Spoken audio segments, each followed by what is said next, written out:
Hey, welcome to this Woman Wednesday edition of Liquid Lunch on Biz TV. I'm John Tobacco, coming to you live. No, not from the Corona Bunker Studios inside the house.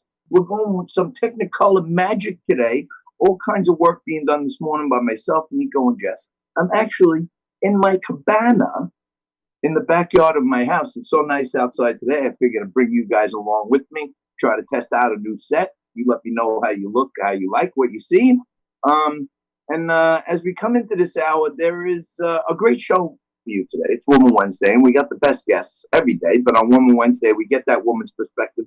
Zen Sams is going to be with us in just a few minutes. But on a much darker note, before we get to all that greatness, the Dow is down 700 as we speak. And not good news as the coronavirus numbers continue to surge. I continue to stick with the fact that I think the surge is because there's more testing, but the market is a little skittish on it. Now, I have been telling you for the last few months, since March, I'm short the market. I think 18, 19,000 is the bottom where we must retest before we can get the artificial insemination from the Fed and the Treasury, all that fake money out of the market. And one of the reasons I told you to stay steady and be careful is because of unknown volatility. And the unknown volatility is very simple right now. It is the coronavirus spikes, surges, however the media wants to shape that, scares people, scares the markets. And for years now, I've been telling investors this. There is not one thing that the market hates more than uncertainty. And when you're uncertain about what's happening in the markets, you don't want to invest. You got all kinds of algorithms and technicians and rocket scientists trying to figure out all the trends and everything else. And when you don't have certainty on such a big point like volatility related to a health scare, a pandemic, and the way the news shapes things these days, very scary for the markets. And as I told you, 26 was a number we wanted to hold. 24 is the next number on the downside, where if it breaks through, I think it goes 22.18 pretty quickly. And we could have one of those 2,000 point days down any day now if these spikes continue to keep going. Lisa Durden's going to join us after Zen a little later today. She's a political analyst, social commentator. Not exactly my cup of tea, but on Wednesdays we try to give all perspectives: women in politics, women in business, women in the arts. And Lisa is the host of a podcast, Stop Killing Black Bodies. So I'll be interested to hear the range of topics her and I will discuss. But also Michael Dougherty's going to be here a little later on. We'll continue to talk about the Aunt Jemima stuff, where, we've lost a number of members of our food family recently. Let's bow our heads for a moment. But Aunt Jemima gone, Uncle Ben gone, Eskimo Pie gone, Paw Patrol, the cartoon guys under attack, still not gone. Gone with the Wind is gone with the wind. I am well fortified. I am at the bar in my cabana as we speak. I have a whole host of liquors there, all kinds of things there. Pool's ready. I may take a dip on the break.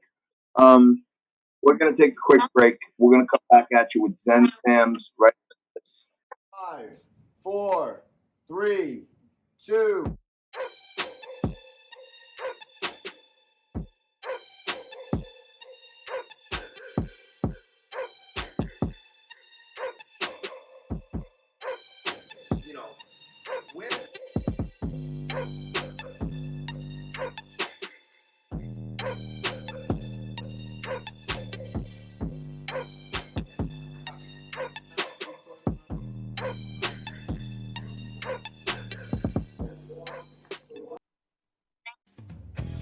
For more Liquid Lunch, head over to YouTube, do a search for Liquid Lunch TV, and hit that subscribe button.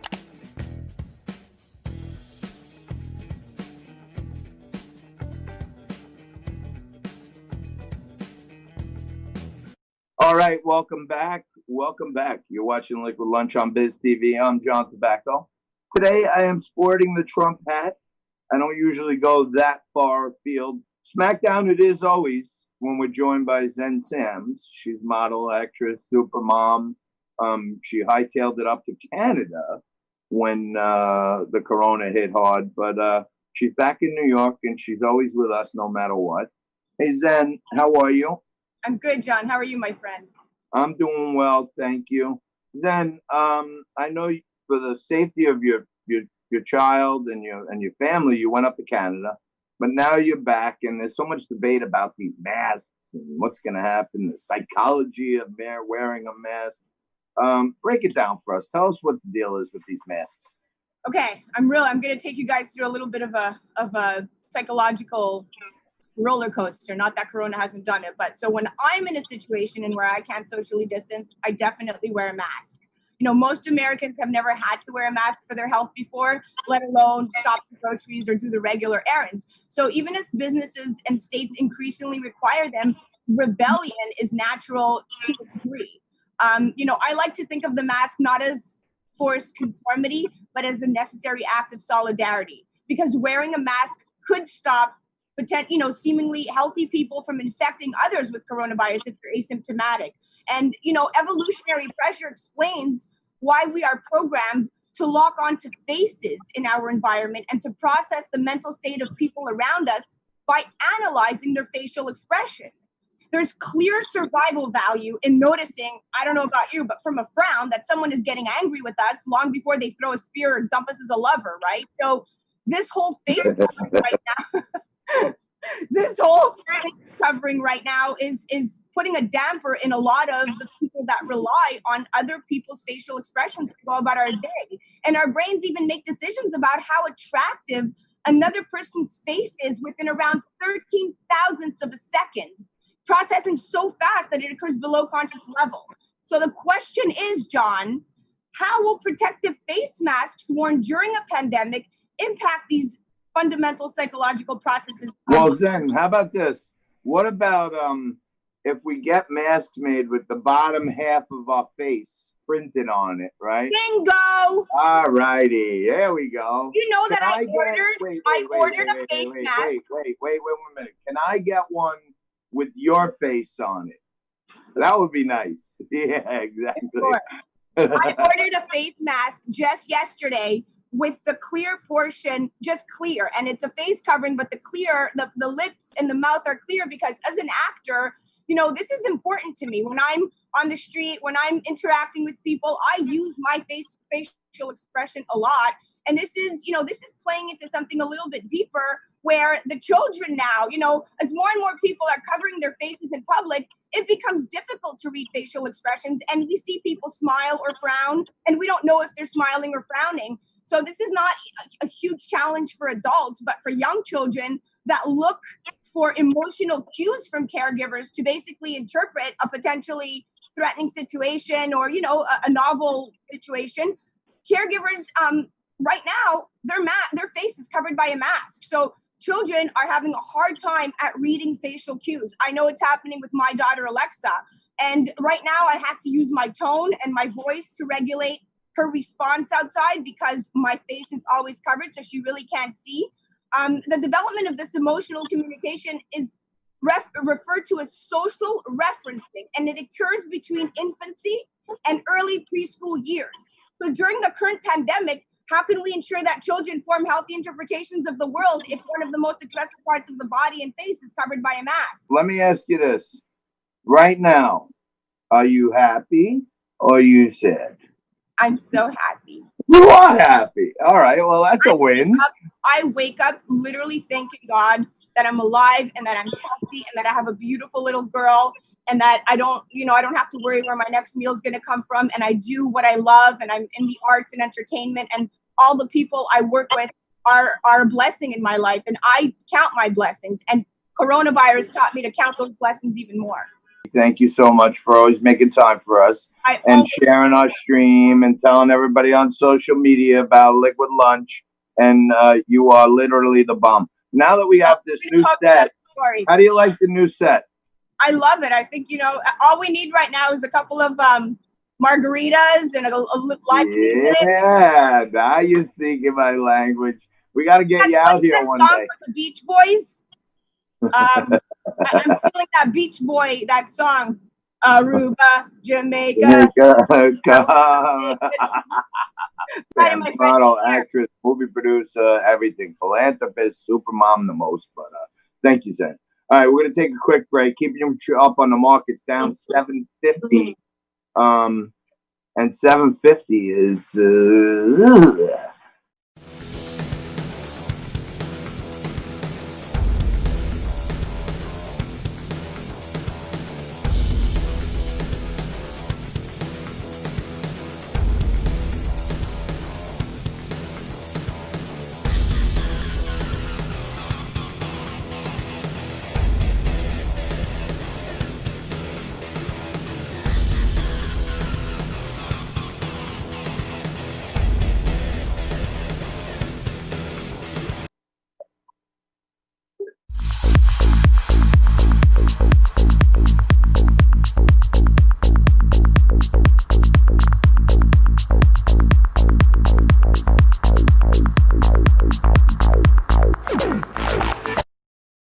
Hey, all right. Welcome back. You're watching Liquid Lunch. Hopefully you popped open a cold one. I am trying out these new Bud Light Seltzers. And the Bud Light Seltzers are like a knockoff on the White Claw. But to me, anything black cherry is delicious. I want to thank some of our Facebook audience out there who's always there for us every single day. Jen's out there, Carl is out there. I know Amal sent me a text this morning. And, we're really building a beautiful community. And we have a really odd silent majority, too. People who don't pop up on Facebook, but they're emailing me and direct messaging me on Facebook every single day. And I would encourage you, as our friends, to share this Facebook feed. And, if you don't know about it, Facebook is almost a terrorist organization because they are using their power and their monopoly to trample on people's First Amendment rights. So a humble little show like right here, Liquid Lunch. Unfortunately, they think that we are promoting tobacco and tobacco-related products, which is not true. And we tried to point out to them that my name is John Tobacco. So Facebook continues to me to be arch enemy number one. It's like Facebook Soros, and Soros is in by a nose. Speaking of by a nose, Belmont Stakes went off this week, usually the third leg in the Triple Crown. I know I got a lot of my friends out there who were texting me this weekend about who do I like and everything else. It was Father's Day, and the whole family was over. My brothers were here, my nieces, my nephews, my kids, my mom, Aunt Mickey and Uncle Danny and Carol, and everybody was here. Bobby and Vivian, the whole family was over. We were in the pool, and it was amazing, right? And the Belmont was on, so I said, hey, let's throw in.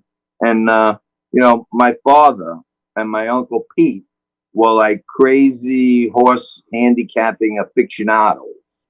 So I used to go to the racetrack when I was little. They used to take me with them, and great times. And I used to learn about what you look for and everything else. So Todd and I like to fashion ourselves gamblers. And I only say we're gamblers because we usually always lose. But, I think I might have talked about this on the show many times before. But my father died at 51. 22 years ago. So that's one of the reasons I'm a maniac, because he was really the only person I ever answered to in life, and he's dead. So I kind of felt like, I learned life is short. And, a lot of people message me on Father's Day, Happy Father's Day. Those who are close with me know it's a little bittersweet because I'm missing my father.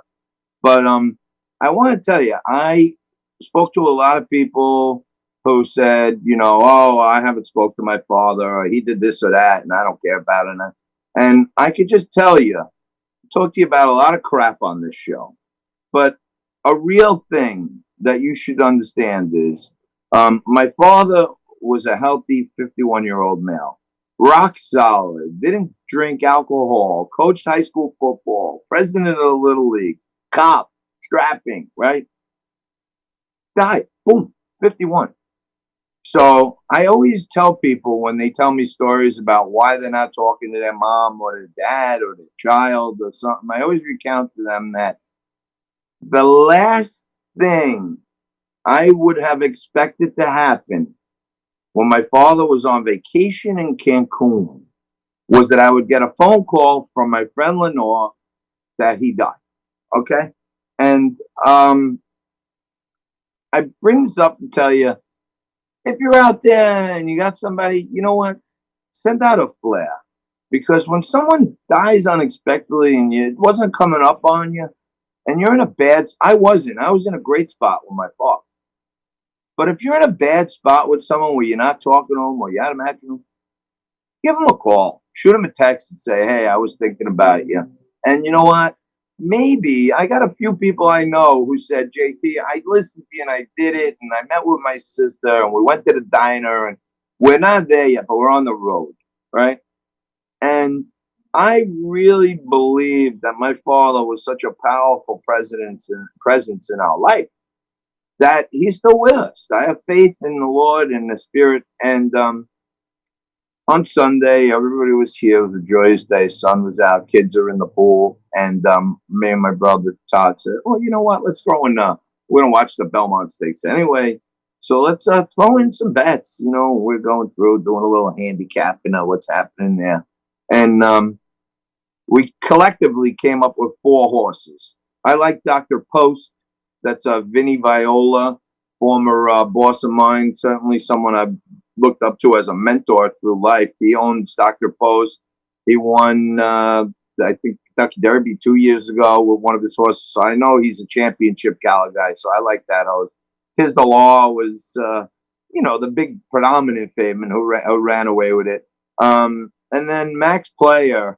Max Player, actually, I want to get the ownership of him on the show because they did something very creative. Got his nose in there. And we put the 4 horses we liked in a trifecta, and a superfecta. And boom, my father was smiling down on us on Father's Day because me and Todd hit the trifecta and the superfecta for quite the haul and made it an even better Father's Day. And I was thinking about the man upstairs. Thank God for that because I got some extra money in the bank now as the market's down 700. But we'll keep you posted on that and all that and more. We'll take a quick break right here. We're going to come back with Lisa Durden, political analyst and social commentator, right after this.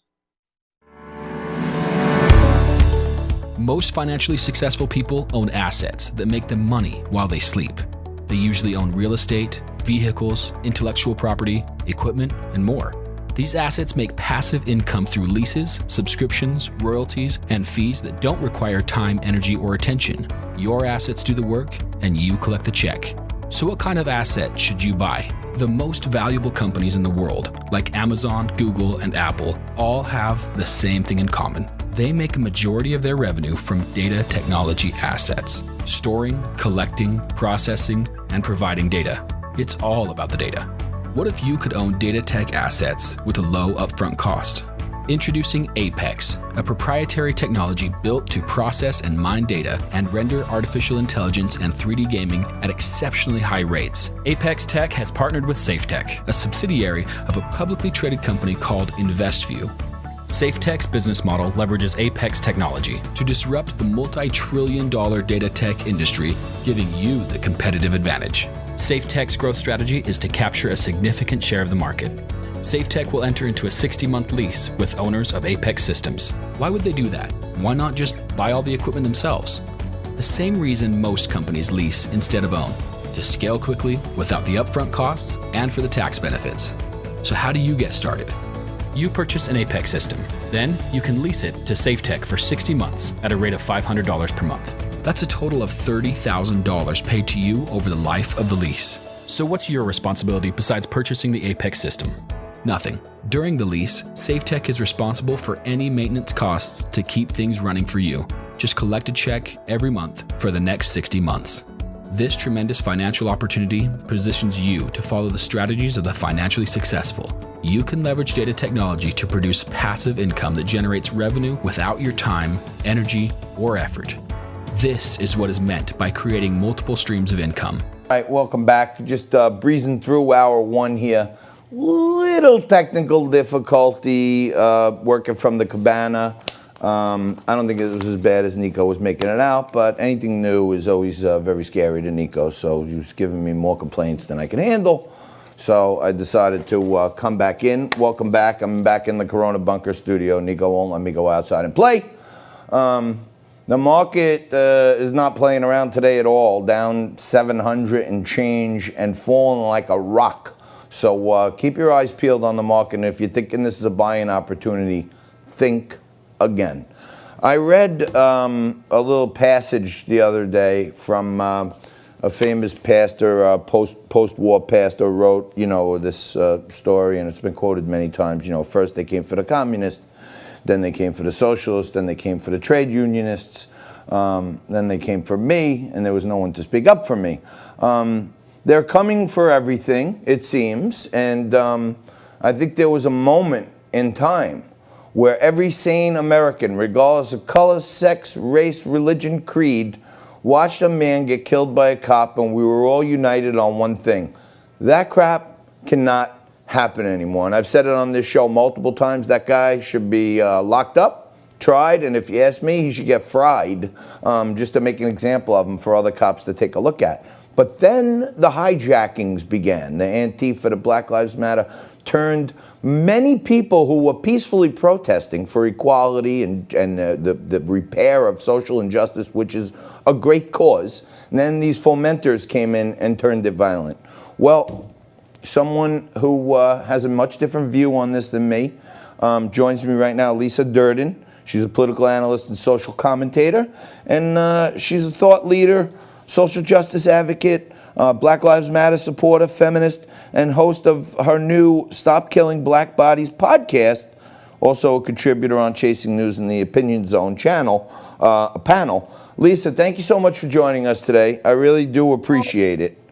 No, you're welcome. Yes, thank you for inviting me on such a conservative show. Well, look, I think it's thoughtful. I think it's thoughtful to have a good debate.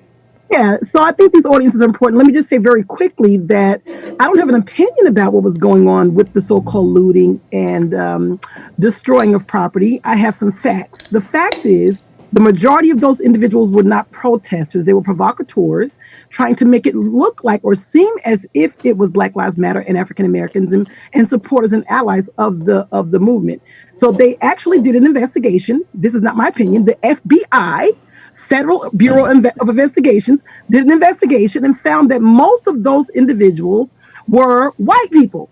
They were provocateurs. Many of them were plainclothes white officers writing Black Lives Matter on things, defacing property. They found a white lady with a Molotov cocktail in her hand, getting ready to blow up a police car. And that was a white lady who set the Target on fire when they had that first day of protesting. So that's the fact of the matter. Okay, well, Lisa, let me just weigh in here and ask you something. Yeah. Right here in New York, I live in New York City, okay?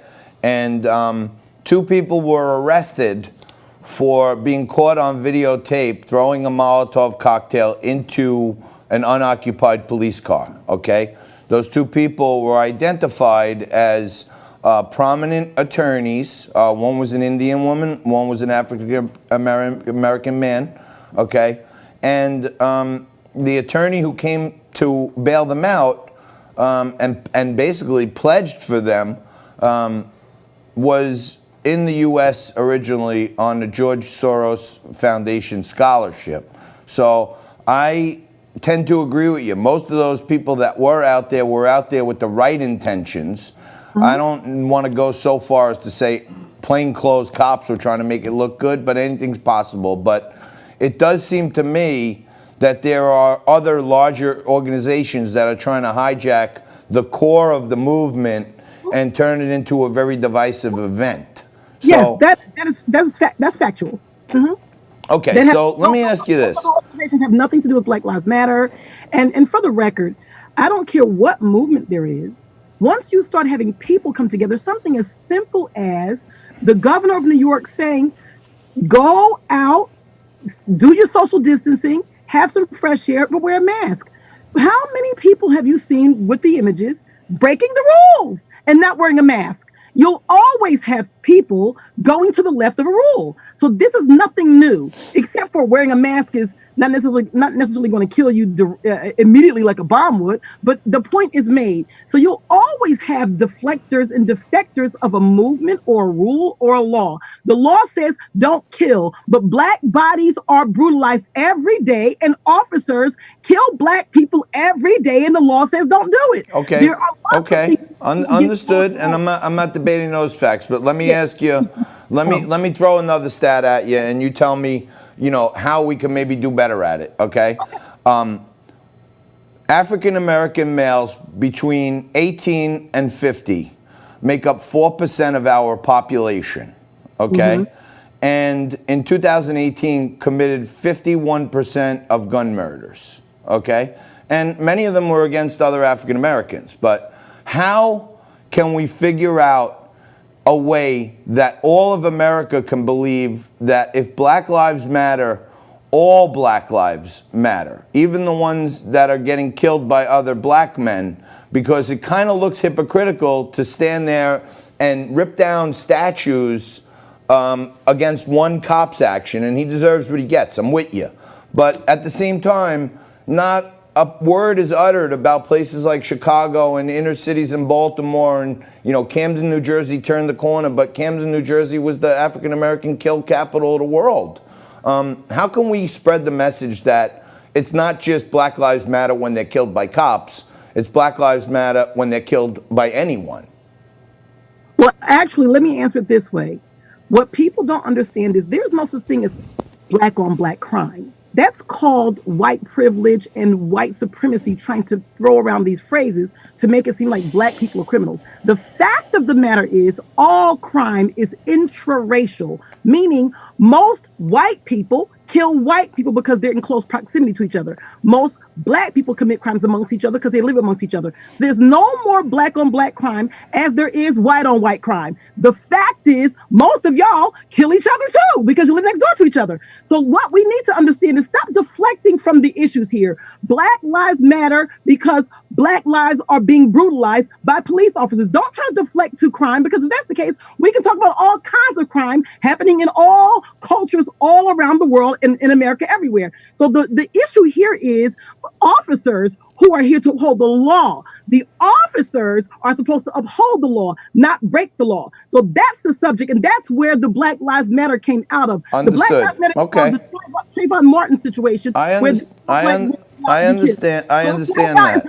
It's not about holding lay people responsible for. Listen, lay people do things every day. If you have children, your kids are going to break the rules in your house. So you're going to put a hammer on their head or just do a little punishment. So Well, you're not allowed to hit them any. You're not allowed to hit your kids anymore. So no, we have to have a thoughtful conversation with them. But I want to hit them over the head with a frying pan sometimes. No, don't do that to your kids. No, I know. And I thank you for a thoughtful conversation. And we're gonna have to. You gotta come back. We're gonna have to have you back. You're great. Thank you very much, Lisa Durden, political analyst and social commentator.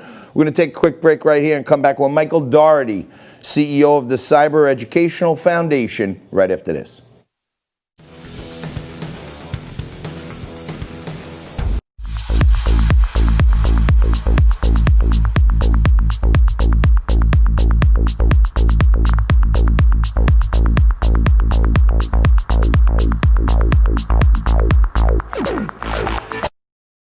Welcome back. Well, that was fun, wasn't it? We mix it up here. We bring on Democrats and Republicans all the time. We got a fantastic Mix It Up panel coming up a little later on. Jaden Horan's going to be a conservative commentator and contributor to Metropolitan Magazine, and he's going to face off against our resident presidential historian, Columbia University professor David Eisenbach, representing the lefties. But we'll see. I'm going to see if I can get him to agree on something, which people like seeing the left and the right agree. We can all agree on one thing. Justice system worked today. And I'm wearing the Trump hat, which I don't usually go that far over the top. But as much as the left-wing media doesn't want to tell you, and they mute it, Trump is winning. He's appointed the most judges of anyone, okay? And when one judge in the Michael Flynn case tried to actually legislate from the bench, tried to appoint a special prosecutor to review the Department of Justice saying they want to dismiss the case against Flynn. It was absolute mania. I was really petrified for what is supposed to be the finest justice system on earth. But today, an appeals court judge rules that General Flynn, the case must be dismissed. So it's a victory for justice. And we're getting attacked all over the place in the cyberspace. And somebody who knows about cyber and justice for all, Michael Dougherty joins us right now. He's the CEO of the Cyber Education Foundation, founder of the Justice Society, and author of the book, The Devil Inside the Beltway, shocking expose of the government surveillance and overreach in medicine, small business, and cybersecurity, all this crap. Mike, thanks so much. I'm trying all the time. My background is in financial technology. I got involved in one of the first startups in the cryptocurrency revolution. I have a number of cryptocurrency patents that I wrote and are issued. So I understand cyber, not like you, but Google, I think, is one of the Google and Facebook, I think, are two of the greatest threats to American individualism because they are controlling the public dialogue. How much does the government overreach and step into stealing our information that they shouldn't have? Well, they overreach a tremendous amount because what we're seeing here is like the underground beast of the government that's been growing for a century, since 1914, is now coming up above, and we're just becoming aware of it. Most Americans are going, "What?" And we're seeing this, but it's been there. And the fact that we now are beginning to know about it and attack it and deal with it, you're seeing these temper tantrums everywhere. You should read the Flynn dissent to see a judicial temper tantrum. You should, what Twitter does, what they try to get away with. The internet beasts have grown at a rapid pace, like that movie Aliens, where it's this big and then 10 minutes later it's 6 feet tall. And so we've been caught very off guard, and we've never had anything like this. It's like a utility, but it's not a utility. It's built on private enterprise, but it grew so fast. And now, as a private enterprise, it's squashing our civil rights and the First Amendment kiss it goodbye. And it's then we have gender identity politics and all this other stuff going on. It's twist and turn. So if you're the president of the United States and you don't agree with Twitter politically, they'll delete the tweet. Veritas O'Keefe just had something put on warning a few hours ago. I mean, it's nuts because they're threatened, and when you can't win on the merits, you go with suppression and racist name calling. I mean, when you're down to those two tools to win, you're at the bottom of the barrel. Right. But the screaming. There's some. I think Socrates has a well-quoted phrase out there that when the debate is lost, the tool of the loser is criticism. Right. Personal criticism. But let me ask you this, Mike, because right here in New York, I think Cyrus Vance Jr. is one of the most corrupt district attorneys I've ever seen. People who've made big contributions to his campaigns. Like Harvey Weinstein and Jeffrey Epstein, you had to basically pull teeth to get him to bring a case. But I'm doing an investigative piece right now where I know of a couple of cases where they're going after, some Italian construction guys, and they have to tell them that they've been surveilling them. And they had wiretaps on them for over 12 months, but brought no cases against them. How much government overreach is involved? If the government surveils you on wiretaps for a year, and they don't bring anything against you, I mean, isn't that waste, fraud, and abuse in its worst case? I mean, why does the government try to surveil us like this?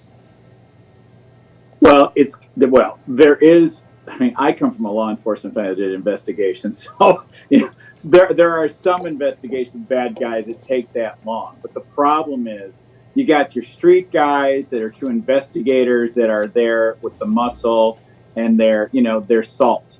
Then you've got the law school college boys that sail down with their other buddies from Harvard that get the management roles, and that's where they play politicized corruption. And you go back and look at Team Obama and who came with him for Harvard Law School and the fine things they didn't do and how they went and taken out their political enemies, weaponizing the Justice Department, the CIA, the NSA. They went after the Associated Press. They went after James Rosen. We people on the left that don't want to deal with this go, well, I know you are, but what am I? It's not a blanket thing, but the big picture is when you have bad actors and there's no accountability for that bad actor, the good actors see it and then they whistle past the graveyard and not say anything because they don't want to lose their jobs. And then everybody's human and you start pushing it a little bit each way. So this is the thing about the Flynn case. Okay, folks, what they did to Flynn, the only new part about that is it got so much public attention eventually. They do that stuff all the time. It's the whole, you can be right, but the judicial system and process is going to leave you bloody dead on the side of the road, and we're going to go after your son, and we're going to take your house. You love your son, don't you? Here, give us this little thing. You see stuff here in New York. Maybe you don't see it across the country, but they're weaponizing the DA's office on civil matters, and there have been cases brought where Freedom of Information Act proved that they knew they couldn't win the case, but they just wanted to drag the guy through the mud. And we're up against a hard break. I got to have you back to talk about this some more, Mike. I really happens all day long. I'd love to talk about it. You're the man. Okay, thank you very much. Mike Doherty, CEO of the Cyber Education Foundation, founder of the Justice Society. We're definitely having this guy back. We're having you back in just 1 minute as we click past the top of the hour. More Liquid Lunch right after this.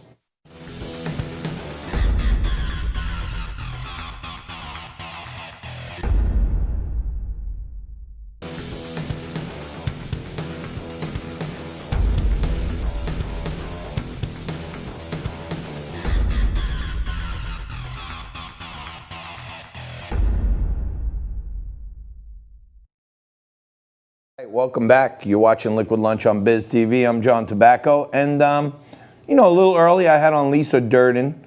She's a Black Lives Matter supporter. She's all big advocate of social justice and all this other stuff. Not my cup of tea, but I like to open up the forum to hear all voices. She was a great guest, and she was quite enlightening. I learned a couple things from her. But another thing you'll learn about me is I open up the show to all kinds of wackos. But my favorite is when we do mix it up and we bring on a prominent Democrat and a prominent Republican. I throw out the topics of the day and they mix it up with some thoughtful conversation. Today, we're joined by Jayden Horan, who's a great friend of the show, a conservative commentator, also contributor to Metropolitan Magazine, and David Eisenbach. I must say, David's a professor at Columbia. He ran for New York City Public Advocate, our own presidential historian, but Eisenbach usually goes up against John Burnett in these segments. And Burnett was too busy for us today because he's getting all big and everything else, so he had to drop out. So Nico brought in, the righty from the bullpen, the flamethrower, Jayden Horan. And I think Eisenbach, he's got a feel for Burnett. So he may be off guard a little bit today with Jayden. But guys, thank you very much.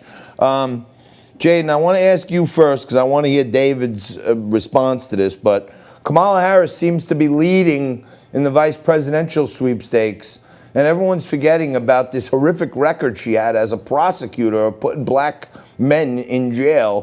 What do you make of her being the VP? I think it's an abominable. Her record speaks for itself, and when it was convenient to incarcerate black and brown people, Kamala Harris was there to do it with zeal. And now when it's convenient to torpedo a bill that has been seriously contemplated and worked on by the only black Republican senator, she sought to torpedo that too. Frankly, I think Democrats should torpedo her career or her short career in the VP sweepstakes because she doesn't represent the future for the Democratic Party. She certainly doesn't represent anything but, complete and total surrender to whatever it takes to get ahead. And frankly, from what I hear from activists on the left, That's not what they want. And certainly I don't think that her record and her cynical about face is going to pick up any moderate votes. I really don't see what she brings other than a woman of color. And frankly, she's more than that. She's a brilliant woman. And the fact that we're reducing her to that, I think, is rather a disservice to her. David, what do you say? I don't think she's a good pick, but what do you think? Well, was she a good pick? In terms of, she's not going to do any damage to the ticket, right? She's not going to lose any votes, which is the most important thing you need to consider when you're picking a VP. She's won statewide office, and she's been out on the national campaign trail. She's ready to go. So in terms of a safe pick, she is the one. She checks a lot of boxes as a woman of color. And that's what the Democrats are interested in. Jaden is absolutely right. She's got a horrible record, and certainly one that isn't going to please any progressives. But the Democratic Party never pleases progressives. They always go to the right when it comes to national picks. So what else is new there? Well, you're talking about, her great rise to prominence and winning statewide elections, but, a lot of skeletons come out of the closet in these when you go for higher and higher office. And it's been that's absolutely true. But she did go for the presidency, so I could see how Biden would say, you know what, she's about as vetted as it's going to get, and she's the safest pick. That's why she's going to be his pick. It's been widely reported that she was the, as we would use the term here in New York, gumata of former Mayor Willie Brown, and some said that she was his side piece for years, and that's why she was thrust into these positions and had the backing of the local party. Isn't that like two strikes against you? She got like kind of into a privileged place in the wrong way, and then when she got there, she started putting black guys in jail. Well, the problem for Republicans is who's going to deliver that attack. Is it going to be Donald Trump? Is it going to be Mike Pence? Is it going to be two white guys saying these really kind of problematic things? Mildly racist, definitely sexist. That's not going to go very far with those swing voters. So I think that she's a pretty safe pick, even with all the so-called skeletons. All right. So Jaden, let me come back to you. Trump backed some candidates for the House. They were in primaries yesterday, Kentucky, North Carolina. I saw this 24-year-old kid this morning who was the underdog winner in North Carolina, and he looked like a stud, the kid. I mean, I don't know who advised him not to go with the kid, but I saw the kid on Morning Joe, and to me, he looks like a rising star in the party, so I hope the president gets on the train with him. What does this say about what's happening? What do we have to look forward to in November, Butt? Absolutely nothing. So first of all, all politics is local, even when you nationalize something. My former boss, Congressman Massey, look, he has a libertarian streak. He represents the northern part of Kentucky, which has a libertarian streak going all the way back to when Kentucky broke away from Virginia. He represents his district. There was no way, even taking on the president, that he would ever lose a primary. And he trounced his opponent. It means nothing in that race. The race in North Carolina, this kid is a compelling story. Without a doubt. He was going to go to the Naval Academy. His life was taken for him, essentially. He was dead, and he fought back. He clawed himself back to some semblance of survival and thriving. And, that's a powerful narrative. He's going to win. I pretty much guarantee that he's going to be one of the future leaders of the party should he stay on track and not have any scandals that derail him. But why did Trump go on the opposite side of both of those two strong candidates? You have any thoughts on that? Well, one, a 24-year-old that has no previously, elected office, whose fundraising was relatively abysmal, and all of the establishment of the party was backing someone who looked like a safe bet. Who's going to bet on a 24-year-old kid? Maybe he'd come close and then in 2 years, 4 years, run again, right? Like, that's what most party leaders, party backers think, and so they're the ones advising the president, and the president, made that decision. For Massey, it was personal. Massey came out and directly contradicted and opposed the president. And frankly, there's a price to pay for that, no matter who the president is. And, we can look back to when Republicans opposed George W. Bush, they left the party and became independents. When Democrats opposed Barack Obama, they lost in primaries. When they opposed Bill Clinton, they switched to Republicans. It's a normal process. I think personally, I'm surprised there are not more Republicans that the president has backed that have lost, because in general, he tends to really, really, really go strongly, and that drives turnout for those that oppose the president, want to send a message. I just went back while you guys were talking and found an article going back to the Kamala Harris. You said, who's gonna say this stuff? Willie Brown himself, the former mayor of San Francisco and assembly speaker in San Francisco, in a letter to the San Francisco Chronicle, said that, yes, we dated. It was more than 20 years ago, but I influenced her career by appointing her to 2 state commissions when we were dating. And I certainly helped her first race for district attorney in San Francisco. So again, with all this talk of white privilege and figuring that out, it seems like she got, some black privilege from another black legislator. I don't know how that plays. It's one thing for Willie Brown to bring that stuff out. It's another thing for Pence and Trump to bring it out. They can bring it out. They get to do it at their own. It's dangerous. Right now, it's dangerous to bring that kind of stuff up. As a woman of color, I wish them good luck if they plan on opening up that can of worms. All right, guys. Go ahead. Close it out, Jaden. 30 seconds. John, it's going to be done by Kamala Harris. They're going to take things that she said before and roll them into ads. Pence is too much of a gentleman. During the VP debate, he would never bring that up. He would never say, you slept your way to the top. He just wouldn't. That's not his style. Well, the one who's loving all this talk that the Republican strategy is to try to take down Kamala Harris is Joe Biden. The more discussion that it's about Kamala Harris attacking a woman, the better for Biden. No doubt. By the way, just getting back to what happened last night. Dave, we got to leave it there. I'm sorry. We're out of time. David Eisenbach, Jaden Horn, 2 of the best of them. Thank you so much. Quick break. Back after this. 5, 4, 3, 2.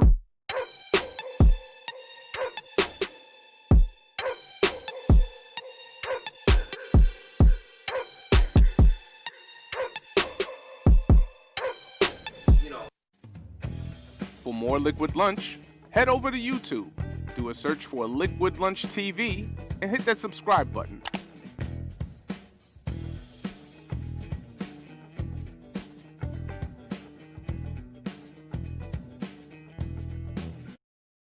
All right, welcome back. You're watching Liquid Lunch on Biz TV. Breezing through hour 2 here, and every week I have my buddy Joe Hagan joins us.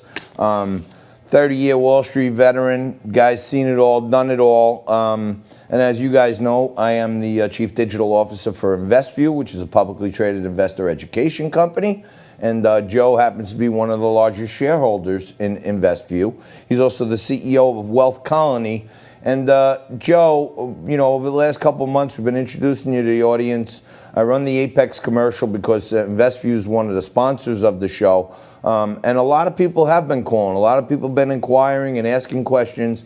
And now it seems that the model, InvestView brought in a bunch of dough last month from Roth Rock Capital that was publicly announced. And now there's all this institutional interest coming in where they're saying, hey, we're paying like too much money to these people because institutions don't even want this high of a return. So they're paring down the model. And you've been working for a while with a special deal for Liquid Lunch viewers and some others, where if you buy 4 Apex units, you get 1 free. And the company seems to have caught on to that. So up until July 1st, up until June 30th, that deal still exists, where you buy 4, get 1 free. And it seems that, I appreciate you taking a couple minutes, but you're up to your neck now, and people who want to get these orders in. Tell us what's going on. Tell us how people can get a hold of you if they want to get some more information, get an appointment with you to try to get on the books before June 30th. Yeah, you can go to calendly.com/wealthcolony or email me at joe@wealthcolony.com, and we can set up a quick, chat. As far as going over all the information, you make a decision whether or not it's for you and want to take advantage of it. But if you think about it, what we're able to do right now, which ends June 30th, we can give bonus units. Each bonus unit gives you $30,000 worth of income for the next 5 years. Each bonus unit gives you $500 a month. You got to buy 4 units to get that bonus unit. The bonus unit is giving our customers more income than they can get in 2020 anywhere, really. I mean, come on. We're in the day and age of 0 interest rates. We're in the day and age of negative interest, going forward. And who knows when that's going to end. But what we do know is that we do know have two significant board members at InvestView that have joined the company, put some serious dough behind it, and they're saying, hey, wait, why are we giving people a total when you redeem the policy, which secures your principal the whole time, by the way, when you redeem the policy at the end, you wind up making 30% a year. Institutions will trample over each other to get 20% a year. Why don't we just give them that?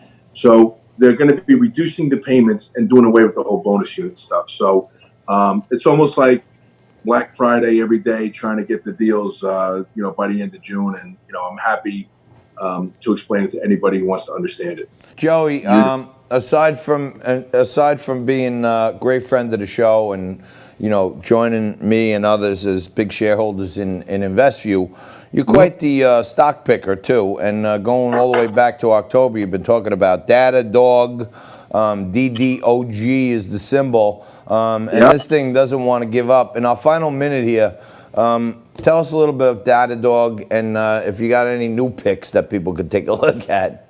You know what? Every time I look at something new, if I want to trade something in the market, I just default back to Datadog. It's in the same category as Zoom. And what's happened in this whole coronavirus and this whole, needing to be, really agile with your data and agile with your company, working from home, etc. And Datadog is one of the top few stocks that have performed. And we're not talking about coronavirus retracement. We're talking about new highs consistently. I talked about it 2 weeks ago on your show. It was 75. Yesterday, it almost hit 95. It hit 93. It's still around 90. It's a $27 billion valuation. And I think it's going to be worth at least $50 billion. So I think there's a lot of upside left in that stock. Wow. Okay. And that is validation for what we're doing at InvestView. No doubt. With SafeTech and our Apex product. All right, very good. We're going to have to leave it there. Reach out. Let me know if you want to talk to Joe, if you want to learn more. But Joe, thank you. And take a look at this Apex commercial right now to give you the basics right here. We'll be back after this. Most financially successful people own assets that make them money while they sleep. They usually own real estate, vehicles, intellectual property, equipment, and more. These assets make passive income through leases, subscriptions, royalties, and fees that don't require time, energy, or attention. Your assets do the work, and you collect the check. So what kind of asset should you buy? The most valuable companies in the world, like Amazon, Google, and Apple, all have the same thing in common. They make a majority of their revenue from data technology assets, storing, collecting, processing, and providing data. It's all about the data.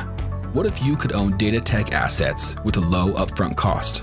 Introducing Apex, a proprietary technology built to process and mine data and render artificial intelligence and 3D gaming at exceptionally high rates. Apex Tech has partnered with SafeTech, a subsidiary of a publicly traded company called InvestView. SafeTech's business model leverages Apex technology to disrupt the multi-trillion-dollar data tech industry, giving you the competitive advantage. SafeTech's growth strategy is to capture a significant share of the market. SafeTech will enter into a 60-month lease with owners of Apex Systems. Why would they do that? Why not just buy all the equipment themselves? The same reason most companies lease instead of own, to scale quickly without the upfront costs and for the tax benefits. So how do you get started? You purchase an Apex system. Then you can lease it to SafeTech for 60 months at a rate of $500 per month. That's a total of $30,000 paid to you over the life of the lease. So what's your responsibility besides purchasing the Apex system? Nothing. During the lease, SafeTech is responsible for any maintenance costs to keep things running for you. Just collect a check every month for the next 60 months. This tremendous financial opportunity positions you to follow the strategies of the financially successful. You can leverage data technology to produce passive income that generates revenue without your time, energy, or effort. This is what is meant by creating multiple streams of income. But the opportunity to participate will not last forever. If this concept fits your financial goals, take action today while you still have the chance.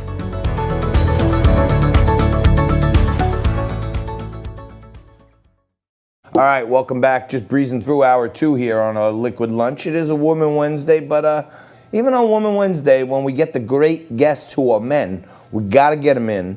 And Yesterday we had John Guandolo on, former FBI agent, decorated military veteran, counterterrorism intelligence analyst, and we were talking about how this, what I deem terrorist organization, Antifa, has got into this whole Black Lives Matter movement and fomented all kinds of stuff.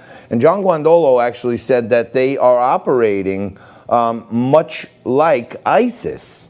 And, just to get into all the craziness that's going on out there, someone who's worked for multiple agencies, 30-year government veteran, intelligence analyst, worked for the Joint Special Forces, Brian Boyd joins us right now to talk about a bunch of things. But Brian is a counterterrorism specialist, intelligence analyst, former Green Beret, part of the leadership of the Joint Special Operations overseeing SEAL Team 6, Delta Force, and Special Forces, served in the Department of Defense, Department of Justice, and Department of Treasury, worked in the Reagan White House. So I'm just going to let you talk because you've seen it all, my friend. But thanks for joining us today, Brian. Really appreciate it.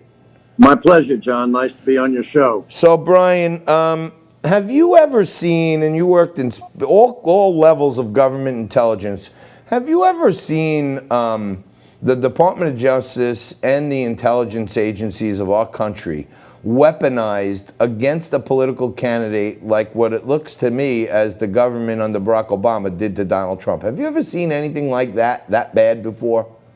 No, it's quite appalling to me because throughout my career, I was blessed to have been in the foundings of several agencies in the government. The Justice Department, I was with that organization. I went over to the Treasury, and then I went down to Bragg. And each of those places I was serving under either commanders or directors of those agencies. And I never saw that kind of behavior. I would have left if I found that to be a case, or I certainly would have said something. You know, when I was in Washington, D.C., I was used to talking to the Washington Post. They were always in my office.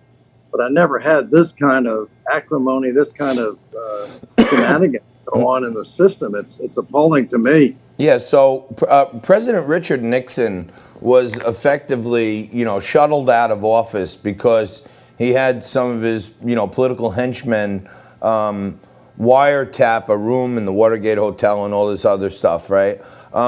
Didn't Barack Obama wiretapping Donald Trump Tower and all of Trump's associates, didn't he do something much worse in your view?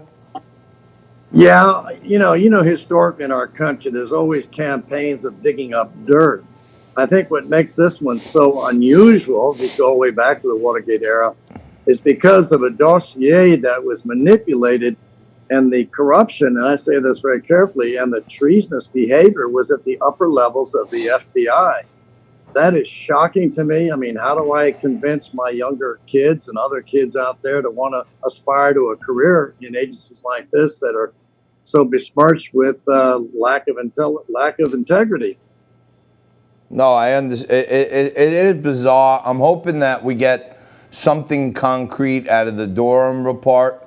I would love to see James Clapper and Brennan get hauled out in handcuffs, because I feel like, I feel like they pulled a cute trick. They knew they couldn't use the FBI for this surveillance, so they used foreign sources to get the CIA to do some of the dirty work, including creating the dossier with Steele, who was known to have worked for the CIA. Let me ask you this, because you worked in justice and you worked everywhere, basically, so you probably know it all. But I have this long-standing contention that the U.S.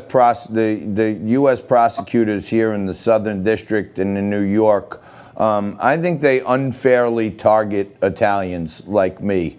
I've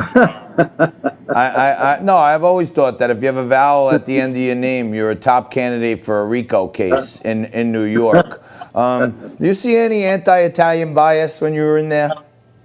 No, in fact, the agencies that I worked for, it was prohibited to work any kind of group. We were not allowed to work any Italian group. You had to work the individual. It was actually prohibited to say, oh, I'm going to prohibit Italians or Irish or anything else. So we couldn't go after the IRA, for example, the Irish Republican Army. We had to deal with people as individuals. Got it. So it's literally, you can't do that. Right. You know? But you could go after the construction industry, where a lot of them in New York do have vowels at the end of their name. But I'm joking around with you, Brian. I appreciate it. All this talk of minorities, and I feel like in New York sometimes us Italian Americans get a bum deal. But you're a great guest, and your service to our country in so many different ways is an inspiration, and it's an honor to meet you. And I want to thank you very much for that, and even for joining us today. Thank you, Brian. My pleasure. Thanks for inviting me. Fantastic guy, Brian Boyd. This guy's done it all. 30 plus years, intelligence, justice, treasury, special forces, SEAL Team 6, Green Berets. If you want everything in one, that's your guy. And we'll hear more from him, I'm sure. I'm going to try to pull off the grand salami and do the last segment poolside, and we'll come back at you in just 5 minutes.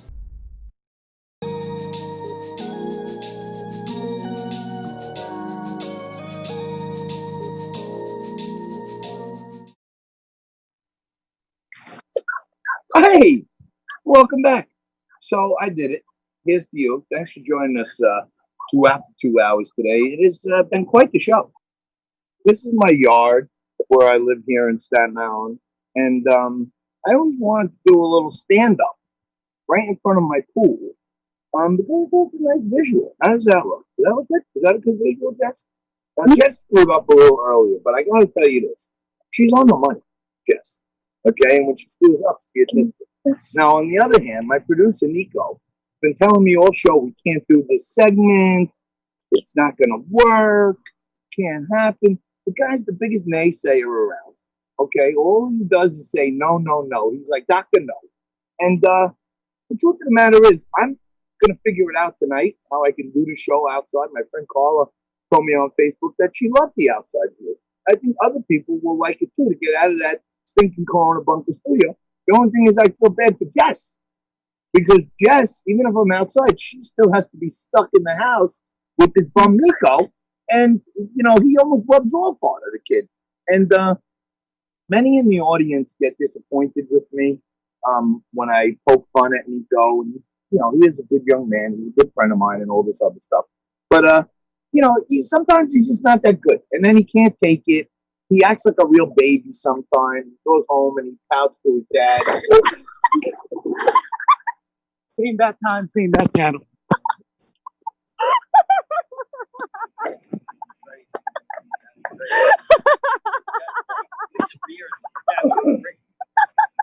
You got some good distance. You said same that time. I don't know. He wanted you to electrocute me with this microphone here. I could have just got zapped on national television. All right. Well,